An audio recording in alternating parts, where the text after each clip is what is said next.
مساوات مرد و زن کے اس نظریے کو سمجھ لیجئے۔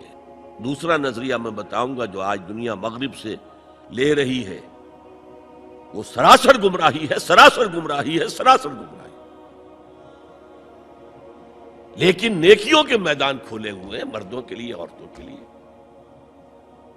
جو مرد کمائے گا نیکی وہ اس کے لیے ہے، جو عورت نیکی کمائے گی وہ اس کے لیے ہے۔ انڈیویجویلٹی ہے، فریڈم ہے، فریڈم آف ول ہے، مساوی ہے۔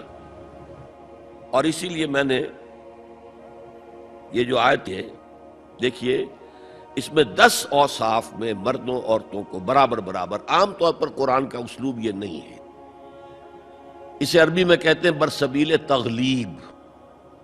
ایک مجمع ہے، مرد بھی ہیں عورتیں بھی ہیں، تو مذکر میں خطاب ہوگا، مؤنث کے صیغے سے خطاب نہیں ہوگا، وہ تابع ہے ساتھ ہی آ جائیں گے۔ لیکن یہ آیت دیکھیے کتنی طویل ہے۔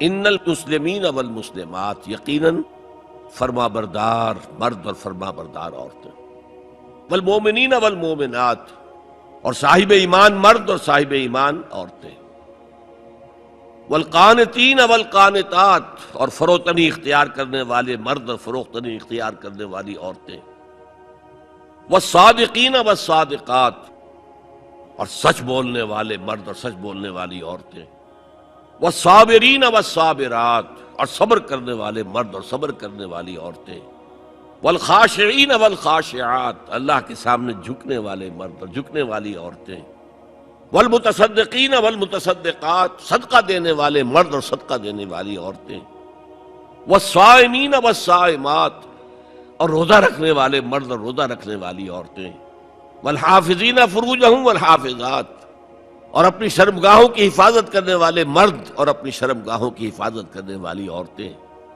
والذاکرین اللہ کثیرا والذاکرات، اور کثرت سے اللہ کا ذکر کرنے والے مرد اور کثرت سے اللہ کا ذکر کرنے والی عورتیں۔ اعد اللہ لہم مغفرۃ واجرا عظیما، اللہ تعالیٰ نے ان سب کے لیے تیار کیا ہوا ہے۔ اعد اللہ لہم مغفرۃ، ایک تو مغفرت انہیں ملے گی اور اجر عظیم ملے گا۔ یہ ہے وہ تصور مساوات مرد و زن، کوئی اونچا نہیں کوئی نیچا نہیں۔ البتہ اب میں اگلے قدم پر آ رہا ہوں۔ ابھی تک تو افراد کی بات ہو رہی ہے، اب وہ ایک مرد اور ایک عورت شادی کرتے ہیں۔ یہاں آپ کو سمجھ لینا چاہیے اب وہ برابر نہیں رہے، اس لیے کہ گھر بنانا ہے، خاندان کی بنا ڈالنی ہے، ایک ادارہ ہے، انسٹیٹیوشن آف فیملی ہے، اور کسی انسٹیٹیوشن کے دو برابر کا اختیار رکھنے والے سربراہ نہیں ہو سکتے۔ آئی جی ایک ہوگا، ڈی آئی جی 4 ہوں، 5 ہوں، 6 ہوں۔ کوئی فرم ہے، مینیجنگ ڈائریکٹر ایک ہوگا، آپ 100 ڈائریکٹر رکھ لیں، مینیجنگ ڈائریکٹر 2 نہیں ہو سکتے، کوئی کاروبار چل ہی نہیں سکتا۔ تو گھر کا ادارہ تو برباد ہو جائے گا اگر آپ نے برابر کر دیا دونوں کے اختیارات کو۔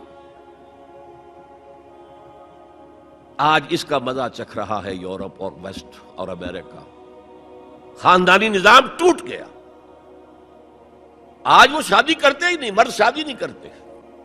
کیوں کریں؟ قانون آپ نے یہ بنا دیا ہے کہ آپ نے آج شادی کی اور 1 مہینے کے بعد آپ اپنی بیوی کو طلاق دیں تو اپنی پوری دولت کا نصف دینا پڑے گا اسے۔ وہ کہتے ہیں ہم نہیں کرتے یہ۔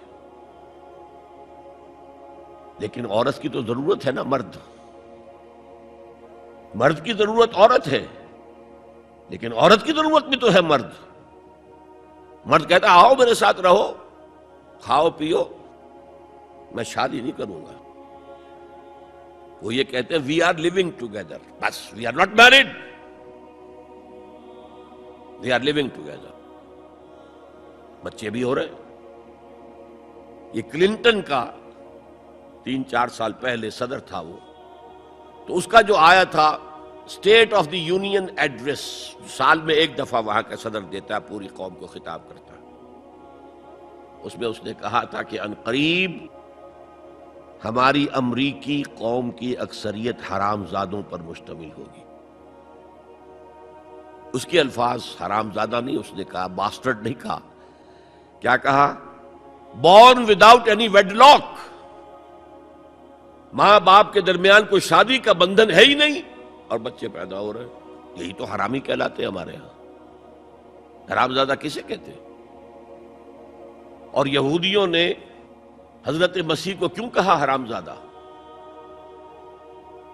ان کا کہنا یہ ہے، جھوٹ ہے، بکواس ہے، لیکن کہنا یہ ہے کہ حضرت مریم سلام علیہا کا رشتہ تو ہو گیا تھا، نجار یوسف نجار ایک بڑھئی تھا، اس سے رشتہ ہو گیا تھا، لیکن ابھی وداعی نہیں ہوئی تھی کہ انہوں نے تعلق زن و شوق قائم کر لیا، تو یہ تو حرام کام ہوا، زنا ہوا، تو ولد الزنا ہے۔ بہرحال خاندان کا ادارہ تل پٹ ہو کر رہ گیا ہے، بنیادی طور پر